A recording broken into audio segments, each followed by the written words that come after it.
Hello friends, आज की इस वीडियो में हम कवर करेंगे रेडियस रेशियो रूल।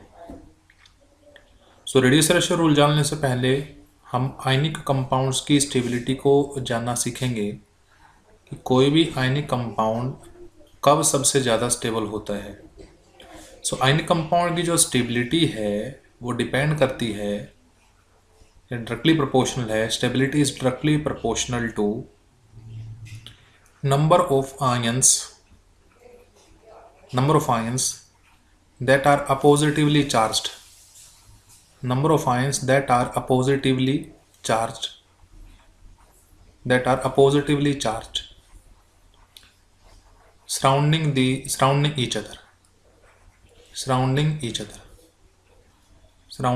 other.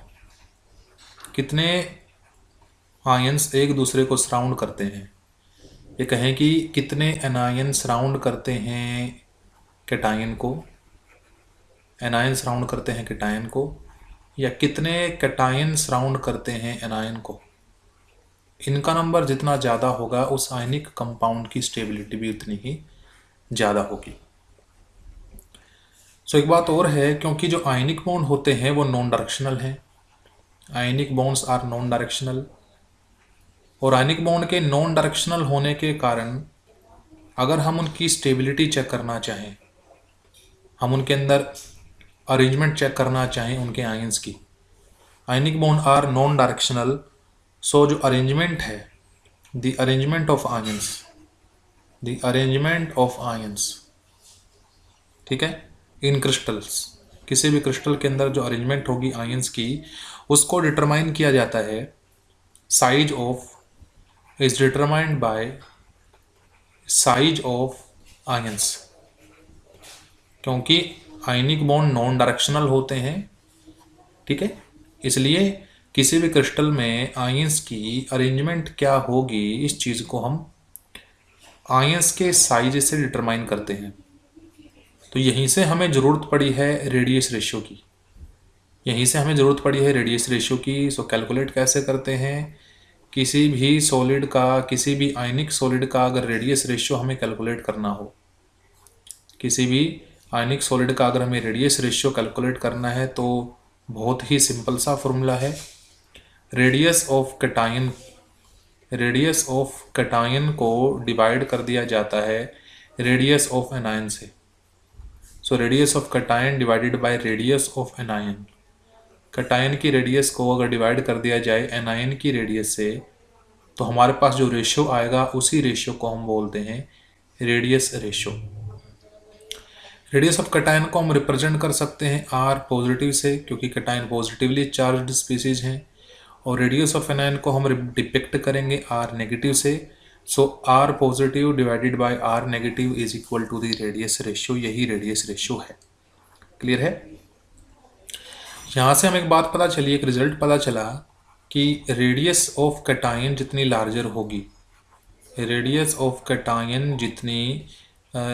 होगी, उसका रेडियस रेशियो भी उतना ही लार्जर होगा, ठीक है, उसका रेडियस रेशियो भी उतना ही लार्जर होगा, और जितना रेडियस रेशियो लार्जर होगा उतना ही कह सकते हैं कोऑर्डिनेशन नंबर लार्जर होगा। रेडियस ऑफ कैटायन की रेडियस बढ़ने से कोऑर्डिनेशन नंबर इंक्रीज हो जाता है, यानी रेडियस रेशियो की वैल्यू इंक्रीज हो जाती है, और कहें तो स्टेबिलिटी की जो वैल्यू होगी वो भी इंक्रीज होगी, क्योंकि जितना कोऑर्डिनेशन नंबर इंक्रीज करता जाएगा उतनी ही स्टेबिलिटी भी इंक्रीज करती चली जाती है। तो यहाँ से हम रेडियस रेशियो का इस्तेमाल करके कैसे किसी आयनिक सॉलिड के कोऑर्डिनेशन नंबर को, उसकी स्ट्रक्चरल अरेंजमेंट को, उसके टाइप को हम कैसे बता सकते हैं, आइए वो जानते हैं। अगर रेडियस रेशियो की value, that is r positive divided by r negative, अगर रेडियस रेशियो की वैल्यू हमेशा 0.155 से लेकर के 0.225 के बीच तक आती है, अगर रेडियस रेशियो की वैल्यू 0.155 से लेकर के 0.225 के बीच आती है, ऐसे केस में उस सॉलिड का जो कोऑर्डिनेशन नंबर है वो 3 होता है, और उसकी जो स्ट्रक्चर बनती है, स्ट्रक्चरल जो अरेंजमेंट होती है, उसको हम कहते हैं, स्ट्रक्चरल अरेंजमेंट को हम कहते हैं प्लेनर, ट्रायंगुलर प्लेनर, क्या नाम होगा? Triangular planar.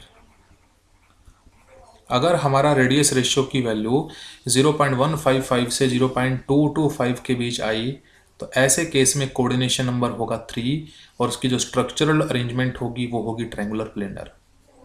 इसी टाइप से अगर हमारी रेडियस रेशियो की वैल्यू 0.225 से लेकर के 0.414 तक आती है तो कोऑर्डिनेशन नंबर उस सॉलिड का नंबर 4 होता है और ऐसे केस में जो अरेंजमेंट होती है वो होती है टेट्राहेड्रल अरेंजमेंट। हम कह सकते हैं कि जो कैटायन प्रेजेंट है वो आपके टेट्राहेड्रल वर्ड में प्रेजेंट है। इसी टाइप से अगर रेशियो की वैल्यू 414 से 0.414 से 0.732 तक आती है तो कोऑर्डिनेशन नंबर उस सॉलिड का नंबर 6 होता है और उसकी जो अरेंजमेंट होती है वो होती है ऑक्टाहेड्रल, यानी कह सकते हैं कि जो कैटायन है वो ऑक्टाहेड्रल वर्ड में प्रेजेंट होगा। इसी टाइप से अगर वैल्यू 0.732 से 1 तक आती है तो कोऑर्डिनेशन नंबर 8 होता है और ऐसे केस में वो जो सॉलिड है उसका जो टाइप होगा, अरेंजमेंट होगा, उसको हम कहेंगे बॉडी सेंटर्ड क्यूबिक।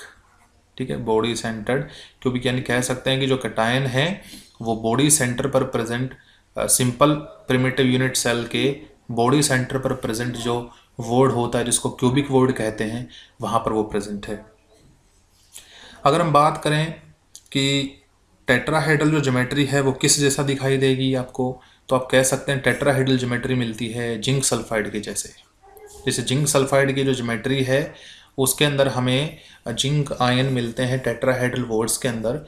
इसी टाइप से जिसका कोऑर्डिनेशन नंबर 4 होगा उसमें कैटायन हमें टेट्राहेड्रल वर्ड में मिलेगा। ऑक्टाहेड्रल ज्योमेट्री की अगर बात करें तो सोडियम क्लोराइड टाइप का जो स्ट्रक्चर होता है जिसको हम रॉक साल्ट टाइप स्ट्रक्चर कहते हैं उसमें अरेंजमेंट मिलती है हमें ऑक्टाहेड्रल। ठीक है, जिसमें जो कैटायन है यानी सोडियम पॉजिटिव आयन वो आपको ऑक्टाहेड्रल वर्ड्स के अंदर मिलते हैं। और इसी टाइप से बॉडी सेंटर्ड क्यूबिक की अगर बात करें तो इसका जो स्ट्रक्चर होता है वो सीजियम क्लोराइड के जैसा होता है। जिस प्रकार सीजियम क्लोराइड में सीजियम आयन क्यूबिक वर्ड में प्रेजेंट होता है उसी टाइप की अरेंजमेंट जो है हमें 0.732 से 1 के बीच मिलेगी। ठीक है, अब अगर इनके कुछ एग्जांपल देखे जाएं तो ट्रायंगुलर प्लेनर का एग्जांपल अगर लें हम, सॉरी इसको ऊपर लिख लेते हैं। अगर ट्रायंगुलर प्लेनर का एग्जांपल लें हम तो ट्रायंगुलर प्लेनर का एग्जांपल आप ले सकते हैं B2O3 boron trioxide.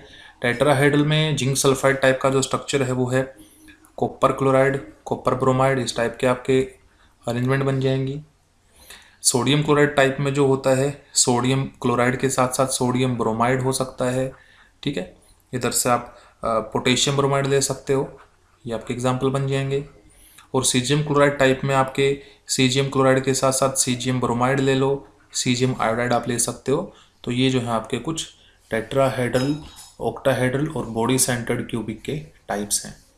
Thank you friends, अगर आपको वीडियो अच्छी लगे, पसंद आए तो लाइक शेयर सब्सक्राइब कीजिएगा। Thank you.